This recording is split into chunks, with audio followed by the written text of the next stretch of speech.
రాష్ట్ర ప్రభుత్వం తరపున ముస్లిం సోదరులకు సంక్షేమ పథకాలు అందిస్తామని భూపాలపల్లి ఎమ్మెల్యే గంట సత్యనారాయణరావు హామీ ఇచ్చారు. మసీదుల నిర్మాణానికి నిధులు కేటాయిస్తామన్నారు.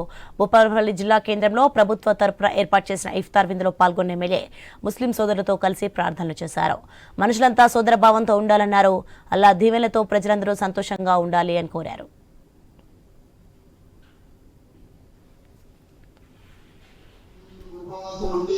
నిష్ఠతో ఉన్నటువంటి ముసల్మాన్ సోదరులు ఆ అల్లాహ్ ఆశీస్సులు మీకు కలగాలని, ఆ అల్లాహ్ ఆశీస్సులతో ఈ రాష్ట్రం సుభిక్షంగా ఉండాలని, ఈ నియోజకవర్గం జిల్లా ప్రజలందరూ కూడా అల్లాహ్ ఆశీస్సులతో కలిగి ఈ ప్రాంతాన్ని అభివృద్ధి చేసే శక్తిని అల్లాహ్ ఆశీస్సులు కూడా నాకు ఇవ్వాలని, మీకు తోడుగా అండగా నేను నిలుస్తానని మీకు ఈ సందర్భంగా మీ సేవకుడిగా ముసల్మాన్ సోదరులు, అన్ని వర్గాల ప్రజలు, అదేవిధంగా రాష్ట్రంలో రాబోయే 4 సంవత్సరాలలో ప్రభుత్వం చేపట్టే ప్రజా సంక్షేమ పథకాలు కూడా మీకు పేదవాళ్ళకు అందే విధంగా అల్లాహ్ ఆశీస్సులు కలగాలని ఈ సందర్భంగా కోరుతూ అడ్వాన్స్ రంజాన్ శుభాకాంక్షలు.